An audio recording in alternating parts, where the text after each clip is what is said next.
What's up everyone, welcome to a new video. In today's video I'm going to give you guys a guide on how to build this very easy and simple, pretty much beginner friendly wheat farm. I have a couple more right here. This is the total design with everything seeable, so everything is visible right here except some torches that you also have to place, and I accidentally broke one right now, but this is everything, how basically the whole farm is going to look. You can build part of it underground as I did right here. Now there are multiple people saying that there is a very simple way to make this by using this system right here with the two villagers, the famous potato carrot farm, but if you use wheat that will not work because the villagers will turn that wheat into bread, so you will not get wheat but you will get bread. But I have found a fix for that. I'm going to show you guys how you can build that. This right here is your material list with everything, almost everything on it. There are a couple of things that are missing. The water is missing, the single villager that you will need is missing, and I would recommend you also have more than 80 wheat seed, preferably 8 more stacks. This is not necessary, but it will fasten up your farm. I would recommend 4 torches in total, actually not 3. For some reason one didn't select, but you're gonna need 4 torches because you have 4 corners. You don't have to use a sea lantern, you can also use a jack-o'-lantern. Normal torches won't work though because of trapdoors, so either a sea lantern, jack-o'-lantern, or any type of logs that give enough light. Crops need light level of 9 to grow, so make sure you always have that. These are all of the other materials. As I just said, you can pause the screen right here to make sure you have everything. Before we start building the farm, I actually want to quickly tell you guys something. You're actually gonna need 11 torches. I just saw that was not correct. You are going to need 11 redstone torches in total because you will have to add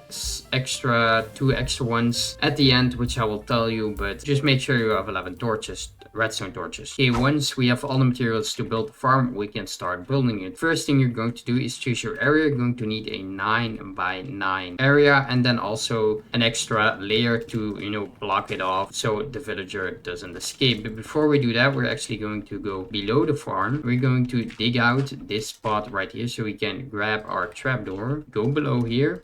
We can start digging this entire layer right before the farm out. Again, a 9 by 9 area. Once we have done that, we can start placing down our rails. First, we are going to need torches. What we are going to do is we're going to leave 3 blocks on each side. 1, 2, 3. And then we're going to place 3 power rails along here, and you have another 3 blocks right there. Now you're also going to have to place 1 powered rail on one side of the farm, and another powered rail on the other side. This is to make sure the minecart hopper can bounce back on the wall, so when it comes to here it bounces and it goes back. That's why we use that 1 powered rail. For the rest, all we have to do is make sure we have these 3 powered rails correctly lined up. You need to make sure they're correctly lined up, and do that basically for every single row.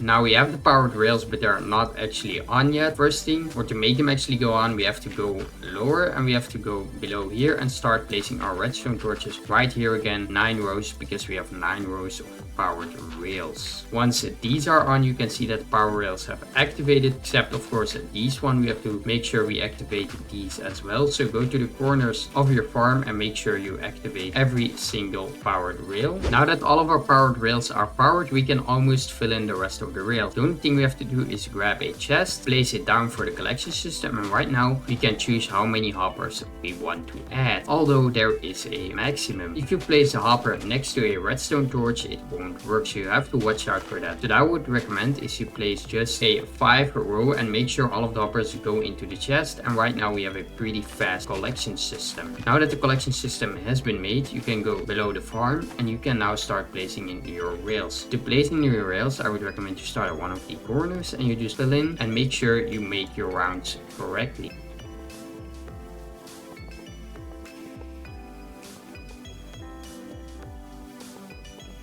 This is the part where you most likely mess up, so you really have to make sure place your rails correctly. If I now place my rails, as you can see, I'm going to place my minecart hopper.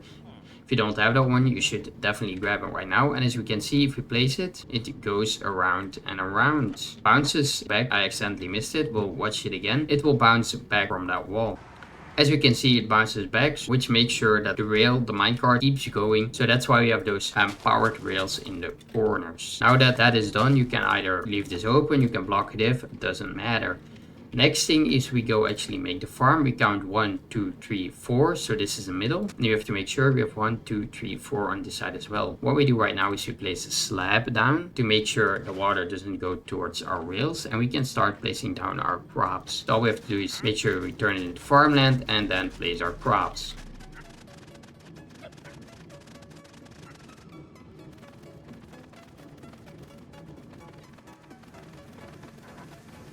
Now that you have placed all your crops down, the next thing you can do is place a composter above the water like this, with a sea lantern or jack-o'-lantern above it, and then trapdoors like this. We already have a friendly villager in there. If he doesn't, okay, you just gotta go. We have to make sure we also do the corners, so this way a villager is not able to touch the composter. This is really important. You really have to do this, because if the villager can touch the composter, he will turn the wheat seeds in bone meal, which is, I guess, a good thing, but he will also be able to make some bread, so that's not good. We have to place it like this. Now what do we do next is we wall off the entire farm. You can even use pillars, you don't have to use stone bricks, it doesn't matter how you want to do it. Now that the entire farm is walled off, the next thing you have to do is get a villager in there. Now I know a lot of you guys, probably most of you guys, are in survival mode, so what I would recommend is either using again rails to bring this guy up here using a minecart, or just use a boat to get your villagers in the farm. Once the villager is in the farm, he will become a farmer. Now this part is not necessary, but as I just said, the reason we place these trapdoors is to make sure the farmer doesn't touch the composter. This is really important, because if he can touch the composter, he will turn seeds into bone meal, which is not what we want, because we need the villager's inventory to be full. If we turn the villager's inventory into a full inventory, so if we give him 8 stacks of seeds, we have to give him seeds, because if we give him carrots, he will place down carrots, which is not good. We have to give him 8 stacks of seeds, and then his inventory should be full. So that's 3. Okay, it seems to be way more than 8, maybe it's 10 stacks that we have to give him, but you just have to make sure, keep giving me seeds until he doesn't pick it up anymore. Now this is not necessary, as I just said. You can also just wait for the villager's inventory to get full. This will take some time, but it will eventually happen. Right now it is full, and right now if I quickly use some bone meal, we can actually see how this farm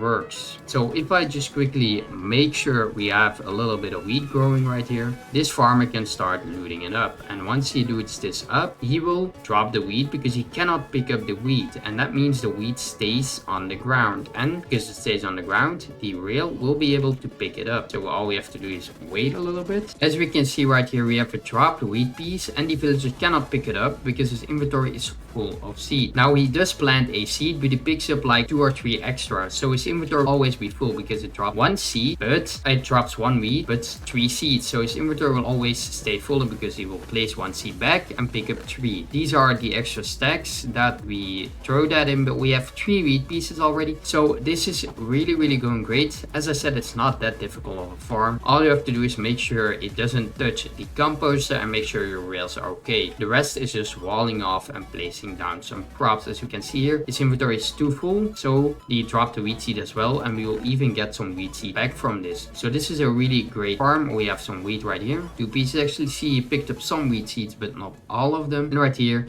our wheat is getting picked up by the minecart. Now this piece right here does seem to be laying around. Maybe it's because it's right at the edge, although that should not be a problem. This one seems to be a bit on the edge, so maybe you'll miss out on 1 or 2 or 3 pieces, but it will be mostly be good. We already got 6 pieces, so this is going really great. Now that was it. As I said, not that hard. I would really appreciate it if you like this video and subscribe for more tutorials. Make sure your villagers don't escape, that would be good. But not that hard of a farm. It may not be the most productive one, but it is probably one of the, I think, the simplest farm that's out there. So if you like this tutorial, make sure to share with friends, with some other Minecrafters, to make sure they build this farm and get unlimited wheat as well. You can trade this wheat. Of course, I broke the farm now, but you can trade this wheat with villagers, or you can just use it to eat it, make bread. I know what you want to do. You can even trade the wheat back if you want to, which is really great. He just gives it to you and you can trade it back to him. Okay, that's enough talking. I hope you guys liked it, enjoyed this farm, and I would really appreciate if you liked and subscribed, and bye.